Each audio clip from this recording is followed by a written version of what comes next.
Especial de prensa en Iquique Televisión en esta oportunidad para conversar con la doctora Andrea von Hobelin, quien es ginecóloga y miembro del directorio de la Sociedad Chilena de Endocrinología Ginecológica.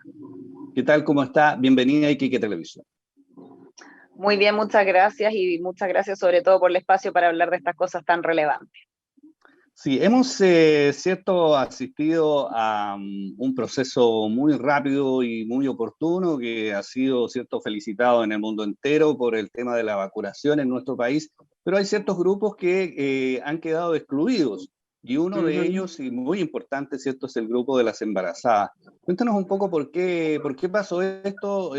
No sé si es solamente en este caso o en general cuando hay campañas de vacunación ocurre. Sí, mira, lo que pasa es que ahí hay que entender un poco el cómo se diseñan los estudios científicos. Por metodología, siempre que yo diseño, o cualquier persona, digamos, diseña un estudio, por ejemplo, salgámonos del tema de las vacunas, para probar un antibiótico, yo al diseñar, yo estimo, digamos, yo decreto quiénes son los que van a caer dentro de mi diseño de estudio y quiénes no. Y generalmente, no solo con las vacunas, sino que este es un problema recurrente que tenemos los ginecólogos, es que se deja fuera a las embarazadas y a las mujeres en periodo de lactancia. ¿Por qué? Porque se le tiene, y es muy comprensible, se le tiene mucho miedo a eventualmente causar algún daño en un feto que está en desarrollo o en un lactante pequeño que está tomando lactancia. Entonces nos pasa muy frecuentemente que cuando necesitamos un analgésico, un antibiótico, cuando buscamos la evidencia científica, nos encontramos con que las mujeres embarazadas y en periodo de lactancia, que se llama nodriza, ese es el nombre que se usa habitualmente, no fueron incorporadas en estos trabajos. Entonces, esto es algo que obedece no a la vacuna en particular, sino que obedece a cómo se hace el diseño por un tema, por un lado ético y por otro lado también médico-legal, que generalmente los diseños de los estudios no quieren verse enfrentados a eventuales efectos adversos que pueda tener la vacuna con respecto a embarazos o a periodos de lactancia, o incluso a eventos adversos que puedan no estar relacionados con el fármaco que está en estudio, pero le temen, digamos, a que vayan a ser sindicados como los responsables de un embarazo, por ejemplo, en que el embarazo se pierde o en que el niño nace con problemas.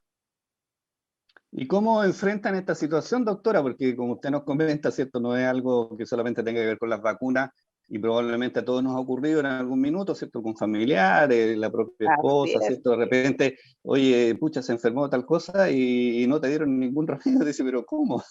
¿Cómo Así lo es. hacen? Así es, y la verdad es que es un tema al que nosotros los que trabajamos con obstetricia estamos absolutamente acostumbrados y por eso creo yo, Reinaldo, que los ginecólogos y los obstetras hemos sido las voces más proclives a que sí se permita vacunar a las vacunas, contrario a infectólogos, internistas que han sido mucho más cautos con las embarazadas. ¿Qué es lo que haces tú? Cuando yo necesito, bueno, es un ejercicio que se hace a diario en medicina, que es sopesar los riesgos y los beneficios. Si yo tengo una embarazada, te voy a poner dos ejemplos. Si yo tengo una embarazada que está con un dolor de cabeza, no le voy a dar un medicamento que no está probado, le voy a dar medicamentos que sí están razonablemente probados, porque la verdad es que en embarazo no hay nada 100% probado, 100% estudiado. Pero le voy a dar, por ejemplo, el paracetamol, que es algo que está bastante estudiado. No le voy a dar un antiinflamatorio que ha mostrado algunos defectos y algunos riesgos potenciales. En cambio, si yo tengo una mujer que está con una sepsis, que es una infección gravísima, que corre riesgo su vida, yo le voy a dar el antibiótico que ella necesite. Y si es que tengo opciones, voy a optar por el que yo creo, estimo, en base a a la evidencia disponible, que es muy poca, o en base a la fisiopatología y a la farmacología de ese medicamento en particular, el que yo creo que menos la va a dañar a ella y a su hijo. Pero yo tengo que ir viendo riesgo-beneficio, si es que efectivamente corre un riesgo vital la madre, por ejemplo. Yo no tengo hijos sin la madre en caso de un embarazo, es así de drástico. Entonces, si yo tengo una mujer, por ejemplo, con una sepsis, yo le voy a dar el antibiótico que ella necesite. Y en ese sentido, si esta entrevista fuera en base, por ejemplo, a un brote de sarampión acotado en el tiempo-espacio y yo tuviera mujeres que no han recibido la vacuna del sarampión y hubiera una vacuna nueva, yo también sería más cauta y diría, sabes que a estas mujeres por ahora protejámoslas de otras maneras, no las vacunemos, esperemos un par de años a que haya evidencia. Pero el enemigo, que se llama coronavirus, COVID-19, es tan brutal Y también hemos visto, porque al principio no lo habíamos visto, y yo misma di entrevistas diciendo lo contrario, pero a estas alturas ya hemos visto que efectivamente las embarazadas sí se comportan peor y les va peor. No tanto Sí, peor como una persona de la tercera edad, por ejemplo, pero sí les va peor que una mujer de la misma edad que no esté embarazada. La verdad es que el enemigo y la amenaza es tan brutal que con la evidencia que tenemos, que es poca, pero que es bastante tranquilizadora, yo creo que es la mujer embarazada con su entorno familiar, si es que ella quiere tomar la decisión en conjunto, la que debiera definir si se vacuna o no. Y esta opinión es compartida por muchas entidades como la OMS y los principales colegios y sociedades científicas de ginecólogos y obstetras. sí, y en la experiencia que hemos tenido ya prácticamente en un año, no sé si existen cifras a nivel internacional, algunos estudios que nos digan cómo les va a las embarazadas. Usted señala que les va un poquito peor que a las mujeres que Mm. no están en ese estado, pero no sé si ha habido víctimas o casos Sí. graves, personas internadas. Sí, sí, los hay. Y bueno, ahí quiero celebrar el esfuerzo de mis colegas, sobre todo la doctora Olivia Hernández, que ella diseñó un estudio que está en pleno desarrollo y van publicando resultados preliminares que se llama Gesta COVID, que es justamente el coronavirus en gestante, y que estamos teniendo a tiempo real prácticamente la información. Al principio, los primeros, me atrevería a decirte 3 o 4 meses, decíamos que no, que las embarazadas no les iba peor. Pero ¿qué es lo que pasa? Había muy pocos casos y las embarazadas se guardaron, o sea, son las pacientes que mejor se portaron, porque Mm, no hay mujer más preocupada de su salud que una mujer que está embarazada. Pero ¿qué mm, pasa? Que a, cuando empezó a pasar el tiempo y las personas enfermas fueron más, sí nos dimos cuenta que una mujer en igual condición, por ejemplo, 35 años sin enfermedades asociadas, embarazada, le iba peor que a la mujer de los mismos 35 años sin enfermedades asociadas, pero no embarazada. Lo que pasa es que las mujeres embarazadas en general son un grupo joven y relativamente sano, entonces se necesitaron más casos para observar este efecto con respecto al embarazo. ¿Y qué es lo que nos preocupa? Les va un poco peor en el sentido de que se agravan más, ha habido pocas muertes, gracias a Dios y gracias a los esfuerzos de los equipos médicos. Yo en Chile conozco una muerte, no sé si es que ha habido otra y que la mm. desconozco, que fue una mujer que falleció por la complicación trombótica. Esa es una cosa muy importante.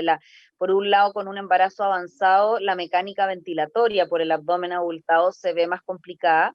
Y por otro lado, en un embarazo de término y después del embarazo, en el periodo posparto que se llama puerperio, la mujer fisiológicamente tiene más riesgo de trombosis. Todo su organismo está hecho para coagular, que eso es un tema Ya, evolutivo. Antes nos moríamos más de mm. hemorragias y la evolución fue haciendo que tuviéramos más factores de coagulación.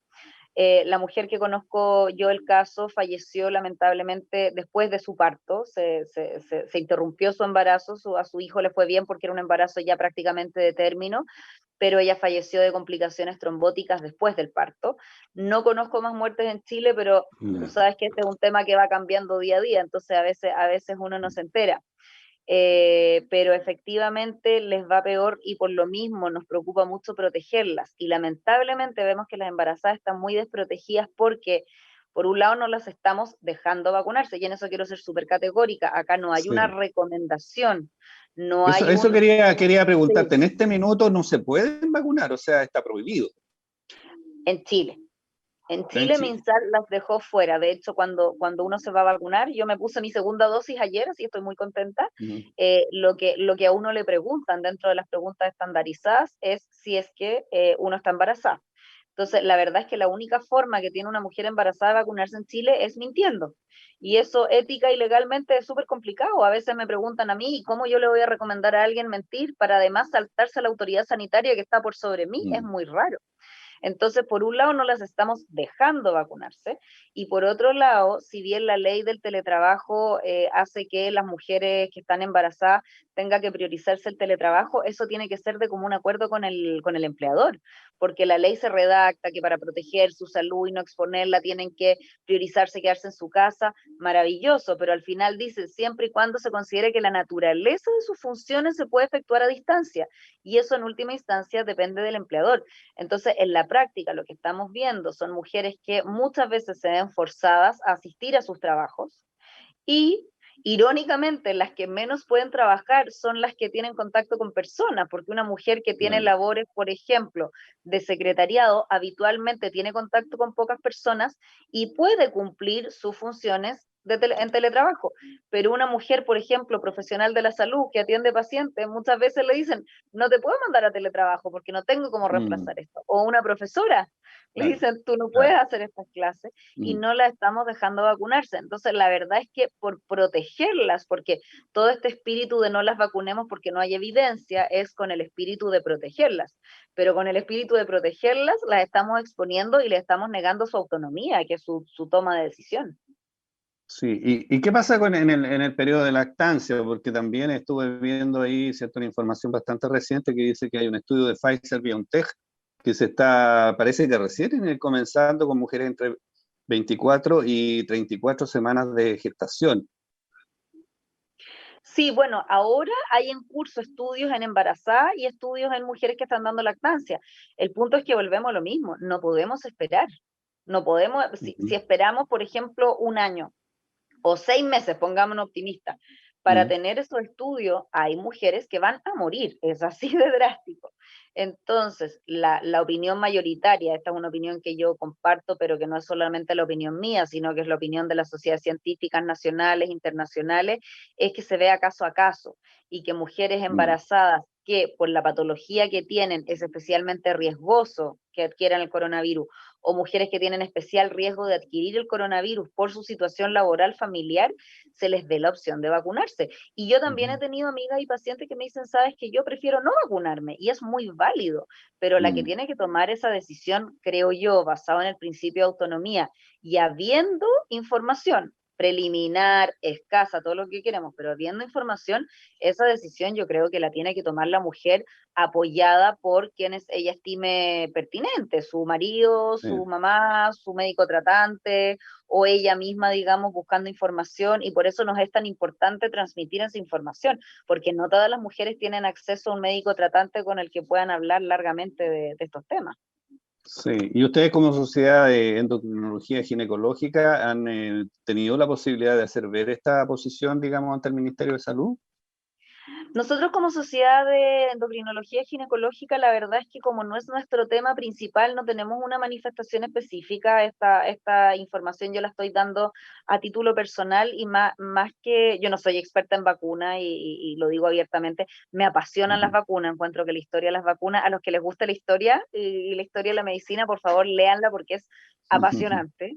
Y sí, yo también por un activismo, digamos, una membresía que tengo, una agrupación que se llama Ginecólogas Chile, nosotros confiamos y defendemos la autonomía de la mujer. Y en ese aspecto, digamos, me ha interesado mucho hablar de este tema y obviamente me he estado informando mucho. Y lo que sí es que la Sociedad Chilena de Obstetricia y Ginecología está asesorando al ministerio.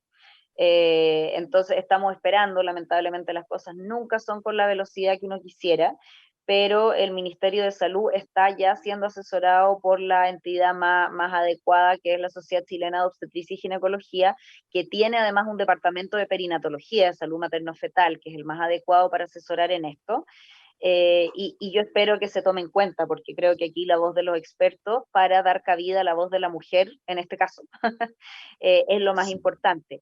Ya se abrió la puerta a que se vacunen mujeres que están dando lactancia. Recordemos que hasta la semana mm, antepasada tampoco se podía.